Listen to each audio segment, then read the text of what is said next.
Welcome back to the Bite Me Nutrition podcast. I'm going to talk to you today about the set point theory. It's probably something you've come across. I get lots of questions about it. It's taken me a while to kind of put my thoughts together and try and get them all in order. So hopefully that comes across. Fairly obvious trigger warning, but I'm going to be talking about body weight quite a lot in today's podcast. So if that's not your jam, totally fine. Just go and listen to one of the other ones. No hard feelings. But other than that, let's dive in because we're going to talk about it. I think the first most important point for both set point theory and also, the other model, which I'll talk about called the dual intervention model. Again, these words theory and model are very important because it's not a proven thing. It is a hypothesis, right? It's what happens in science. We develop a hypothesis, essentially what we think could be a potential explanation for why we observe what we observe, right? And so it's this idea of maybe this is the mechanism, maybe this is the process, maybe these are all the variables that go into forming this outcome. So it's a theory, right? Then we have to go and test that theory through a number of different processes that I'm not smart enough to do, but real scientists do it. And they test these theories and we typically kind of prove them or disprove them. And then we move through, right? So first and foremost, the set point theory is still just a theory. It is not proven, and you'll probably see as I talk about it a little bit more, it's almost been disproven. And so I don't think it's a very good way to visualize or to interpret or understand the way that our body manages body weight. There are some really good parts to it, but these are also good parts that are present in other models, which I think, I'm not going to go through all of them, but my favorite, I always do this.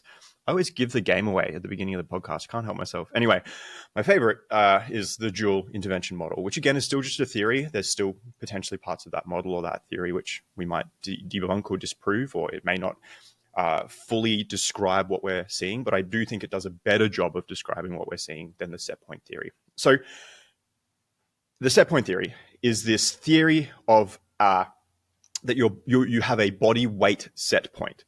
This is a weight that you are kind of being driven towards through a host of different factors, primarily, controlled by your body, right? And so it's this idea that there is a weight that you are genetically and environmentally almost predetermined to be within, a certain range, but that's your weight. Now, there is absolutely some truth to this and some rationale behind it around the way that your body reacts and essentially protects you against weight loss for most people. A lot of those mechanisms are true. We've got like the neurohormonal regulation of body weight. So typically that's things like, so when you lose body fat, you lose body weight, your body kind of kicks off this cascade of, mechanisms to try and get you to get that body weight back on, right? Because it doesn't want you to lose body weight. Evolutionarily, that makes a ton of sense, right? We haven't really been in an environment where food is as abundant as it is right now. We're typically used to being in an environment where food is scarce, or at least there are periods of scarcity. So we have all these mechanisms that have made us have evolved to be able to deal with that scarcity pretty effectively. It's just that for most people, particularly in first world countries, obviously at the moment, there isn't that much scarcity, maybe in nutrients, but definitely not in calories. And so that means that all of those mechanisms exist to drive you to consume more food, to put back on any body fat that you might have lost. And so that's things like an increase in ghrelin or neuropeptide, peptide YY. Like, these are things that make us hungrier, right? And it's kind of a decrease in things like leptin and GLP-1. These are some other hormones and peptides and things that make us full. So our body, through hormonal endocrine signaling. Wow, that's so many big words. I'm so sorry. Basically, it sends a bunch of messages to make you hungrier. So it's harder to maintain that lower body weight, especially initially, because you're fighting off this kind of cascade of signals, right? There's also generally this process called adaptive thermogenesis, which is a fancy way essentially of saying your body makes less heat. It lowers your resting energy expenditure, your resting metabolic rate. So you burn less calories at rest per day. And so this combination of being hungrier and burning fewer calories, sorry, I said less before, my old English teaching wife would kill me, burning fewer calories combines to make it much easier for you to put that body fat back on, right? And so there's this idea that these things will drive you back to your set point, your weight, whatever weight you started at, whatever your set point was, that's where your body will pull you back towards. Now, I don't think this model does a fantastic job of explaining all of the other things that occur, right?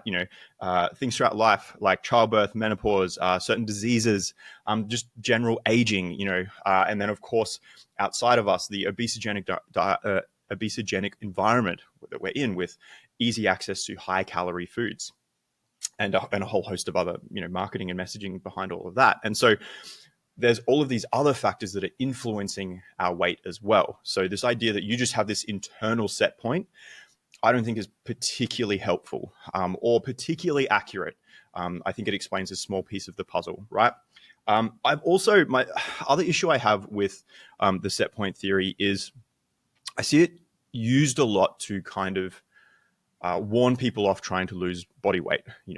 They say, what's the point? You because of the set point theory, like your body's just going to get you back to this weight anyway, right? Which is really disempowering and not true. Like we know that losing body fat and maintaining body fat loss for extended periods of time is difficult, right? We see that in the studies. We see that in the day-to-day, but it's not impossible. Again, we see that in the studies. And so I don't think it's very helpful or fair to use set point theory in that way. And that is a way that I see it used a lot. Maybe that's just my little echo chamber, but that's another reason why I don't love people paying too much attention to this idea of set point. I also think that it gets used a lot to talk about weight loss, but never gets talked about with weight gain. If I have a set point, surely I could just eat whatever I wanted as much as I possibly could and I wouldn't gain weight, right? Because of my set point. And we know that's not really true. Okay. Yes, there are all of those things I described, really, the neurohormonal stuff and the adaptive thermogenesis, they also adapt upwards to a degree, right? So if I am over consuming calories, I typically have increased leptin and increased GLP, just to increase my appetite regulation or basically make me feel fuller to try and get me to stop eating. We know that when I eat more food, our metabolic rates go up again to a degree. So there is a bit of a protection there, but I never really see people talking about set point theory from that perspective, right? Which, drumroll, not really. That's why I like this idea. There's sort of a newer model proposed called the dual intervention model. And it's this idea that there are kind of two weights, and they are vague and they're different for everyone. And I wouldn't even say that it's worth knowing what these 2 points are for you. And I don't even think you'd be able to necessarily figure it out perfectly. But there are these two weights within which your body will naturally fluctuate. I'm going to say 85 to 90, just as a general, completely pulling numbers out of the air, right? So for this person, their dual points are 85 and 90. And so what we will probably find is they will maintain their weight between 85 and 90 relatively easily. And those fluctuations from, say, 85 to 90 and back again will largely be driven by environmental and behavioral factors. Okay, so we don't see too much, if any, metabolic adaptation or adaptive thermogenesis or any changes in our appetites, controlling hormones and things like that between 85 and 90 for this person. It's largely, I went away on an all-inclusive cruise for a week. And so I've gone from 85 to 90. And now if I was truly talking about me, in winter, I'm a lot more active because this summer is the worst and it's so hot. So I'm doing a lot more running. I'm doing a lot more exercise. So just naturally, accidentally, my body weight comes back down to 85, and within those two things, you can see that neither of those things were kind of internally regulated. They were external via, environment, literally the climate, or my environment being away for a week on an all-inclusive cruise. This is definitely not me in this example. I would love to go away on an all-inclusive cruise, but one day. So we've got that range. And then outside of 85 to 90, again, these arbitrary numbers that I've set, that's when we see our body's control mechanism kick back in. So if I were to try and get below 85, I would have to be a lot more intentional about that because I would be managing increased hunger through that hormonal control. I would be pushing back against the adaptive thermogenesis and the metabolic adaptation that's occurring, or rather the metabolic down regulation that's occurring as my body weight gets lower. Because getting into that lower range does kick off these other internal controls of body weight, right? And similarly, if I'm going too far above 90, particularly quickly, that's when I might see the opposite of those things occurring again to make it a little bit harder for me to gain weight. Now, as we know, fortunately, depending on the context, we are biologically better at putting on weight than we are losing it. Again, coming from food used to be a lot more scarce, or we used to have periods of scarcity. So in the past, that was a beneficial evolutionary trait. But here we are. And so I still think this is a better way of thinking about it because it takes more into account things like the environment, things like your behaviors, all of these things that are within your control. And so what I do with clients when we're kind of, not that I really sit down and talk about these theories with them unless they've brought them up, but what I like us to focus on is what things can we control, okay? I can't change your parents, can't change my parents, so I can't change your genetics. To a degree, we can't change our environment. There are certain, micro things we can do in our environment, like setting up your pantry differently, setting up your kitchen differently, shopping in a certain way, don't go to the shops hungry, go with a list. All of these things are still technically ways that you can influence and adjust your environment to push back against the parts of, this whole model that are influencing your body weight.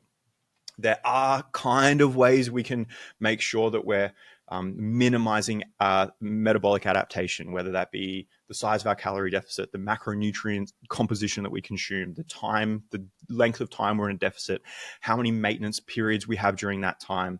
All of these things are still within our control that we can manage, and they can help us, navigate past these other factors which are trying to get us to kind of sit between these 2 points, this range of body weight. So I hope that's helped. I hope that's made a bit of sense and explained a little bit more why our body weight is what it is. Like I said, there are absolutely factors outside of your control. I don't for a second want to make it sound like it's just like completely up to you. We know that if we took 100 people and we got them to all eat exactly the same, they're not going to end up looking the same. We're going to have different bodies, right? But within that, ignoring those things we can't control, not ignoring, but not trying to dwell on the things we can't control and instead focusing on the things that are within our control. There are still lots of levers or levers, I never know how to say that word, that we can pull that can help push us towards our goal. And so that's why ultimately, I don't think set point theory is what I would be spending much time thinking about because I think it neglects a lot of the things that are within your control. And so that's, again, why I if you're going to Google anything, Google the dual intervention point. It's my favorite thing, and I don't even know what it's called. I think it's the dual intervention model. Anyway, Google a combination of those words and you'll find it. I think that does a much better job of giving you tools and giving you an actual better idea of what's going on. Like I said, it is still just a model.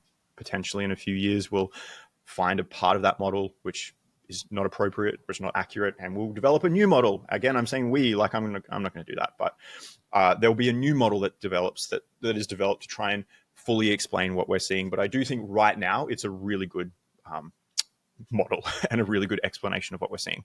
So thanks for listening. I hope that made sense. If it didn't make sense, please send me an email. Or a direct message. If it did make sense, please share it with someone you love. Put it up in your stories. And I'll chat to you next time. Bye.